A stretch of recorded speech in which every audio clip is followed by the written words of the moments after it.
It was just after midnight in Boston when Daniel picked up a ride request near the Langham Hotel. He had been driving for 9 hours straight. His back hurt.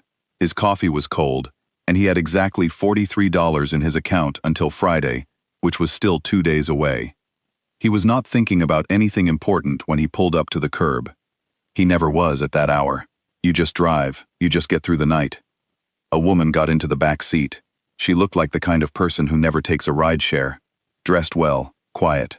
She gave him an address in Chestnut Hill and looked out the window without saying another word. Daniel nodded, tapped accept on the app, and pulled back into traffic. He had been driving for maybe 7 or 8 minutes when he heard it. It wasn't a cough. It wasn't really a sound he had a name for. It was more like something catching, like a door that wouldn't open. He checked the mirror. She was pressing her hand to her throat.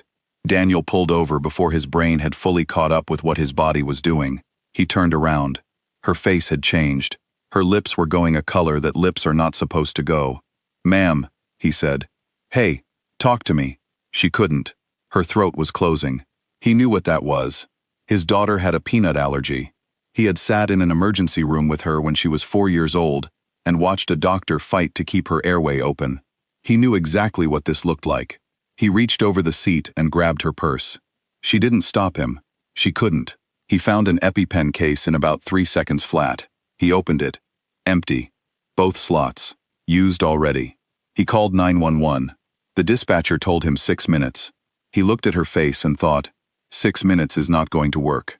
He did not stop to think about whether what he did next was appropriate, or professional, or anything else.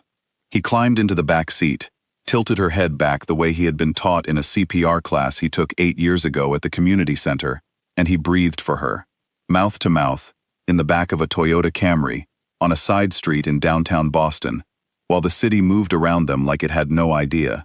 She breathed back, not well, not easily, but enough. The ambulance came, the paramedics took over. Daniel stood on the sidewalk in the cold and watched them work. He was still standing there when 4 black SUVs pulled up. Men in suits got out. One of them picked up the woman's purse from the back seat without asking. Another one spoke quietly into his sleeve. Daniel thought, okay, so she's someone. He did not find out how much of a someone until the next morning, when his phone started going off at 7:30, and did not stop. His name was in 2 newspapers and 4 websites. One of them had his photo, taken from a Facebook post he barely remembered making. The headline said something about a billionaire heiress being saved by a rideshare driver. Half of them had his name wrong. One of them described him as a hero. He sat at his kitchen table and read all of it and felt mostly confused. His daughter came downstairs in her school uniform, looked at his phone screen, and said, very carefully, "Dad, is that you?" "Sort of," he said. She sat down across from him and read one of the articles. Then she looked up. "Did you really do that?" "Yeah." She thought about it for a second. Then she said, "Cool," and went to get herself some cereal. Daniel sat there for another minute. Then he laughed. Just once. Short. He didn't know why. 3 days later, a lawyer called. He represented the woman's family. He was very polite. He said the family was grateful for Daniel's quick thinking and wanted to express their appreciation. There was a figure involved, a significant one. Daniel said he would think about it. He did think about it. He thought about it for most of that evening, sitting in his car in the parking lot of the grocery store, because his apartment was small and loud, and he needed to be somewhere quiet. He thought about the fact that he had $43 in his account. He thought about the fact that his daughter needed new winter boots, and that her school trip to Washington was in the spring, and he didn't know yet how he was going to pay for it. He called the lawyer back and said no, not because he didn't need the money. He did, but something about the way it was offered felt like they were trying to close a door, like the money was supposed to mean, this is finished now, you can go back to your life. And Daniel was not interested in being finished. He didn't even fully understand why, but he wasn't. The lawyer called again the next day with a different offer. Not money this time, a job, a proper one. The family needed a private driver, full-time, benefits included. He would sign an agreement about privacy, which was standard, the lawyer said. The salary was more than Daniel made in a year, driving for the app. He sat with the phone in his hand and thought about his daughter doing her homework at the kitchen table, not looking up, saying, "Say yes, Dad." He said yes. The arrangement was strange at first. The woman, whose name was Vivian, did not acknowledge what had happened in the car that night. Not directly. She got in every morning with a coffee and her phone, and she worked through the Bluetooth, and she told him where to go, and he drove. That was it. He was the driver, she was the passenger. The thing on the side street off Tremont was just something that had happened, apparently, to neither of them. Daniel was fine with that. He had learned a long time ago that some people carry their gratitude quietly, and that's their right. But things shifted slowly, the way things do when two people spend a lot of time together in a small space. She started saying good morning. Then she started asking him things. Small things at first. Which route he preferred, whether he thought it would rain. Then bigger things.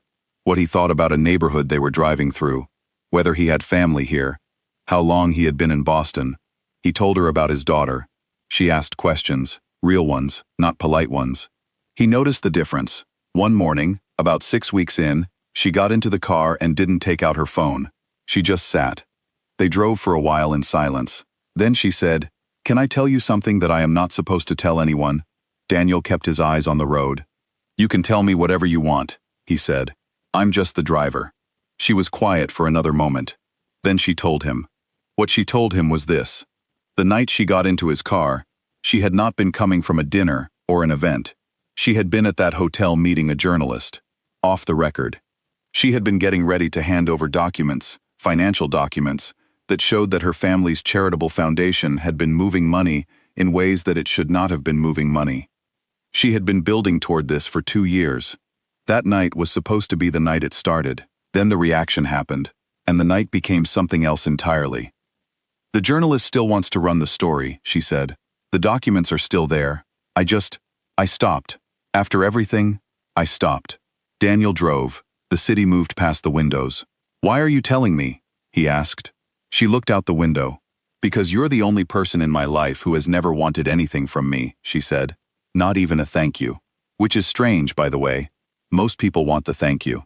I didn't need it," he said. "I know. That's why I'm telling you." He didn't say anything for a while. Then he said, "What do you want to do?" She said, "I think I want to finish what I started." He nodded. He didn't tell her what to do. That was not his job, and it was not his place. But over the next few weeks, he drove her to 3 more meetings with the journalist. He waited outside each time. He never asked what happened inside. She never told him, and he never asked, and that felt right. The story ran on a Wednesday morning in the Globe. It was thorough. It was sourced. It had the documents. Daniel was mentioned in 2 follow-up pieces as the person who had driven her to the meetings, though he had not spoken to any journalists himself and did not plan to. Boston had a lot of opinions about all of it. The family put out a statement. There were lawyers. There were news vans outside buildings. There was a great deal of noise. Daniel drove through all of it. He picked her up in the morning. He dropped her where she needed to go. He waited. He drove her back. One afternoon, about a week after the story broke, she got out of the car on Tremont Street, 1 block from where they had been that night. She stood on the sidewalk and looked at him through the window for a moment. Then she said, "You know what the strange thing is? You never even asked if I was okay. After that night." He thought about it. "You were breathing," he said. "I figured you were okay." She shook her head, but she was almost smiling. She turned and walked toward the building. Daniel sat in the car. He looked at the GPS. It was still trying to reroute him, still politely suggesting he continue down Tremont like nothing had changed. He pulled back into traffic. He had a pickup in 20 minutes. A 4-star rating. No reviews.